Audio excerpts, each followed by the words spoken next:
On the morning of March 12, 1847, at approximately 6:15 a.m., William Catchpole stood at the base of Sutton Mill, watching the sails turn against a steel-gray East Anglian sky. 52 years old. Miller for 31 years. Custodian of a system that had governed grain production across 7 Norfolk parishes for more than a century. The wind blew steady from the northeast, roughly 12 knots. Good milling wind. But Sutton's turn wouldn't come for another 4 days, and Catchpole had 240 sacks of barley waiting in his storage barn. 4 days meant potential spoilage. 4 days meant angry farmers. 4 days meant the ancient rotation schedule holding firm against economic pressure that threatened to tear it apart. The system seemed absurd to outsiders. 7 villages: Sutton, Stalham, Hickling, Potter Higham, Catfield, Ludham, and Ingham. Shared access to 11 windmills across 47 square miles of marshland and farmland near the Norfolk Broads. Each mill operated on a strict rotation, determined not by wind conditions, not by demand, not by capacity, but by a schedule first codified in 1723, enforced through a combination of legal agreements, social pressure, and occasional violence. When your village's turn came, you milled. When it didn't, you waited. No exceptions. The geography made it inevitable. The Broads created a landscape where windmills couldn't be built just anywhere. You needed elevation for wind exposure. You needed proximity to waterways for transporting grain and flour. You needed solid ground that wouldn't shift under a tower windmill's 40-ton weight.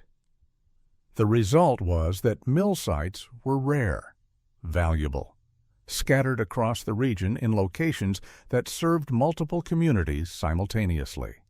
Sutton Mill stood 75 feet tall, a 5-story tower mill built in 1789.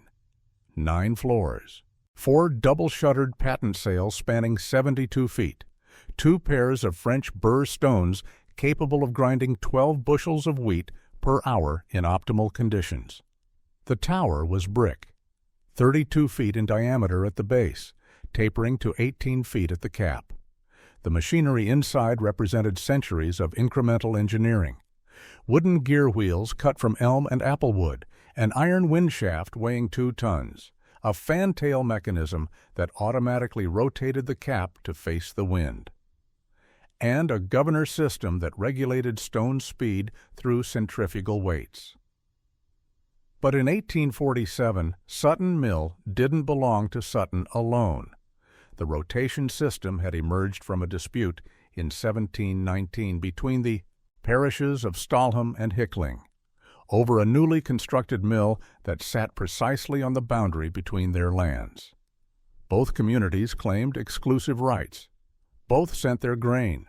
The miller, caught between competing demands, charged Stalham farmers 50% more than Hickling farmers, reasoning that Hickling's parish had funded construction. Violence followed. A group of Stalham men destroyed the mill sails one night in February 1720. Hickling farmers retaliated by burning a Stalham grain warehouse. The Norfolk magistrates intervened. Rather than assign the mill to one parish, they created a schedule. Stalham would have access Monday and Tuesday. Hickling would have Wednesday and Thursday. Friday through Sunday would rotate monthly between the 2 parishes. The system worked. Tensions eased. And when additional mills were built across the region over the following decades, the rotation model expanded. By 1723, 7 parishes had formalized the arrangement in a legal document known as the Broads Milling Compact.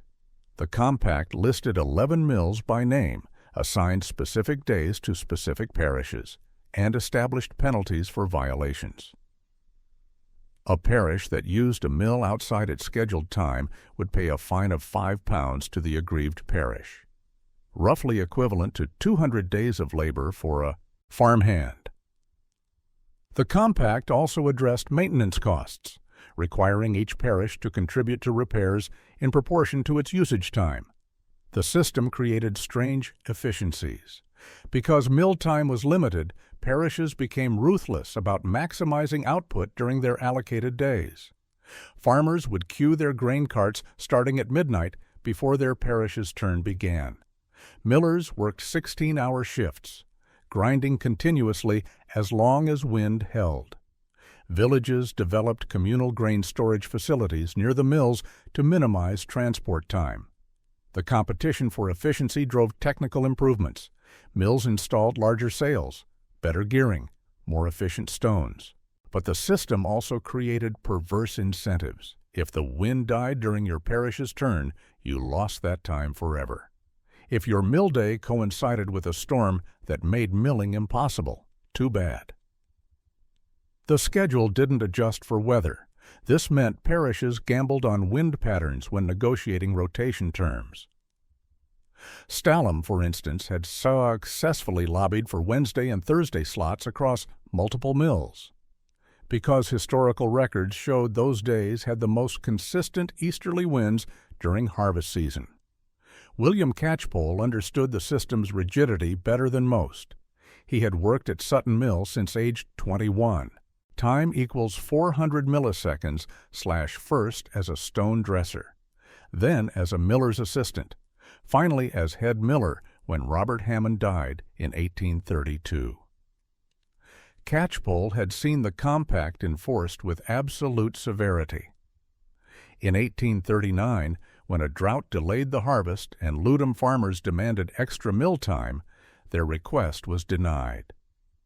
In 1841, when a fire damaged Catfield's primary mill, the other parishes refused to yield their scheduled slots to help with the backlog. The schedule was sacred. March 1847 presented a different challenge. The barley harvest had come in heavy. Sutton's farmers had produced 18% more grain than the previous year, and Catchpole's storage capacity was maxed. Worse, the weather forecast looked grim.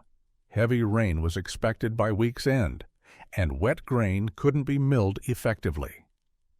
If Catchpole couldn't process the backlog before the rain hit, farmers faced significant losses. He had options. He could approach the Stalham miller and request an informal swap, offer Sutton's next scheduled time in exchange for immediate access. Such swaps happened occasionally, negotiated quietly between millers without official compact amendments, but Stalham was also dealing with a heavy harvest. Their miller, Edward Durant, had no incentive to help. Catchpole could also simply open the mill. Time equals 300 milliseconds greater than, and grind Sutton's grain outside the schedule. The 5-pound fine was substantial but manageable if shared across Sutton's farming community. The real risk wasn't the fine, it was retaliation. If Sutton broke the compact, other parishes would feel entitled to do the same, and the entire system would collapse into chaos.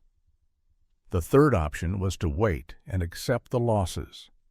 On the morning of March 14th, Catchpole made his decision. He opened Sutton Mill 2 days early and began grinding Sutton's barley. The wind was perfect, 15 knots from the east, steady and strong.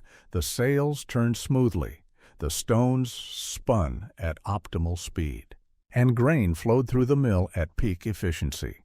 Catchpole processed 87 sacks in the first 8 hours. By noon, word had reached Stalham. Edward Durant sent his apprentice, a 19-year-old named Thomas Grix, to Sutton Mill with a message. Cease operations immediately or face consequences beyond the compact's standard penalty. Catchpole refused. Grix returned to Stalham. At approximately 3 p.m., Durant himself arrived at Sutton Mill with 11 Stalham farmers. The confrontation lasted 23 minutes. Durant demanded Catchpole shut down the mill. Catchpole argued necessity. The weather, the harvest. Time equals 250 milliseconds / the potential losses. Durant countered that necessity didn't override law, that every parish faced hard choices, that chaos would follow if exceptions were allowed. The Stalham farmers surrounded the mill's entrance. Catchpole's workers, 3 men who lived in Sutton, formed a counterline. No one threw a punch, no one drew a weapon. But the threat of violence hung thick in the cold March air. Catchpole made a proposal. He would continue milling Sutton's grain through the day, completing as much as possible before dark. In exchange, Sutton would forfeit its next 3 scheduled mill days and pay double the compact fine, £10, to Stalham. Additionally, Catchpole would personally mill Stalham's grain during one of Sutton's future slots, free of charge. Durant calculated 3 days of mill time was worth more than £10. The offer represented substantial compensation, but accepting it meant acknowledging that the compact could be bent through negotiation rather than enforced absolutely. It created precedent. After 7 minutes of consultation with the Stalham farmers, Durant agreed. The terms were recorded in writing, signed by both millers, and witnessed by representatives from both parishes. Catchpole continued milling until 8 p.m., processing a total of 156 sacks. Time equals 300 milliseconds before the wind began to drop. The rain came 2 days later, exactly as forecasted. The Sutton-Stalham Agreement of March 1847 fundamentally altered the Broads Milling Compact. Within 6 months, 4 other parishes had negotiated similar flexibility clauses, allowing for emergency swaps and compensated schedule adjustments. The rigid rotation remained the foundation, but pragmatism crept in at the edges. Yet the system endured far longer than economic logic suggested it should. By the 1860s, steam-powered mills were proliferating across England, grinding grain continuously without dependence on wind or weather. These mills operated year-round, day and night, with predictable output and no rotation schedules. Farmers elsewhere abandoned windmills rapidly, not in the Norfolk Broads. The rotation system created such deeply embedded economic relationships that switching to steam meant unraveling a century of cooperative infrastructure. The parishes had collectively invested in maintaining the 11 windmills, storage facilities, transport routes, market relationships, all oriented around the rotation schedule. Abandoning windmills meant abandoning this entire network. Additionally, the mills themselves had become cultural landmarks. Families identified with their parish mill. Time equals 300 milliseconds the way they identified with their church. Children grew up learning which days were their days. Marriages were scheduled around harvest and milling rotations. The system had woven itself into the fabric of community identity. William Catchpole died in 1862. At age 67, still working at Sutton Mill. His son James took over as miller, maintaining the rotation schedule through the 1870s, even as steam mills opened in Norwich and Great Yarmouth.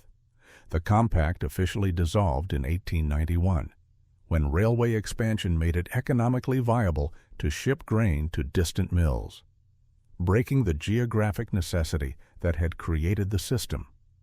But 3 of the original 11 mills, Sutton, Hunsett, and Boardman's, continued operating on informal rotation schedules into the early 1900s. Maintained by millers who had grown up with the system and saw no reason to abandon it. The last rotation schedule milling day in Norfolk occurred on October 3, 1913. When Sutton Mill processed barley for Hickling farmers on what had been Hickling's scheduled Thursday for 190 years. The mills themselves survived longer than the rotation system. 5 of the original 11 still stand today, preserved as historical monuments. Sutton Mill was restored in 1985 and operates as a museum, its machinery functional, its sales turning occasionally for demonstration purposes. The Broads Milling Compact's original 1723 document is housed in the Norfolk Record Office in Norwich, a legal artifact of a vanished agricultural world. The system represented something more than just shared infrastructure. It was an experiment in managing scarce resources through rigid scheduling rather than market mechanisms.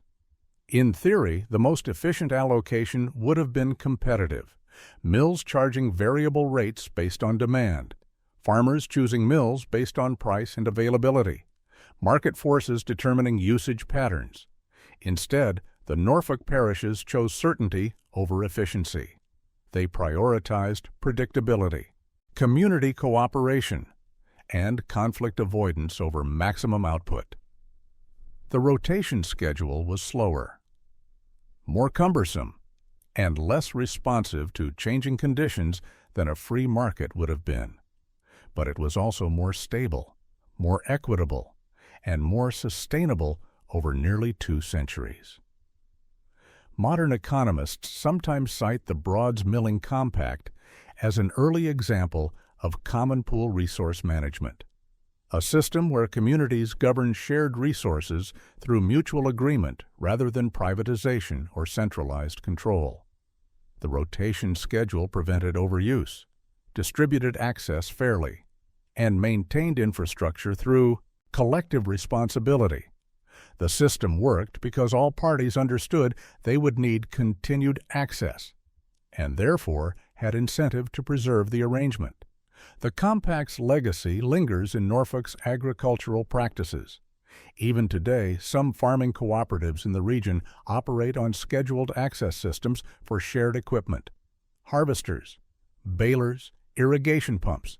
The principle remains the same. When resources are scarce and communities interdependent, sometimes a rigid schedule works better than market chaos. William Catchpole's 1847 decision to break the rotation created the flexibility that allowed the system to survive changing agricultural conditions. Pure rigidity would have shattered under pressure, but the underlying structure, scheduled access, collective maintenance, enforced equity remained intact until technological change rendered windmills themselves obsolete. The Norfolk villages didn't share windmills because they were particularly cooperative or enlightened. They shared windmills because geography and economics gave them no choice. But over 168 years, they transformed that necessity into a functional system that outlasted the technological conditions that created it. That's the real story. Not that people shared, but that they built institutions durable enough to adapt without collapse. If this story moved you the way it moved us, do me a favor, hit that like button. Every single like tells YouTube to show this story to more people. Hit subscribe and turn on notifications. We're rescuing forgotten stories from dusty archives every single day. Stories about forgotten agricultural systems, community cooperation, and the strange economics of windmill time. Real people, real ingenuity. Drop a comment right now and tell us where you're watching from. Are you watching from the United States, United Kingdom, Canada, Australia? Our community stretches across the entire world. You're not just a viewer, you're part of keeping these memories alive. Tell us your location. Tell us if your family had farming traditions. Just let us know you're here. Thank you for watching.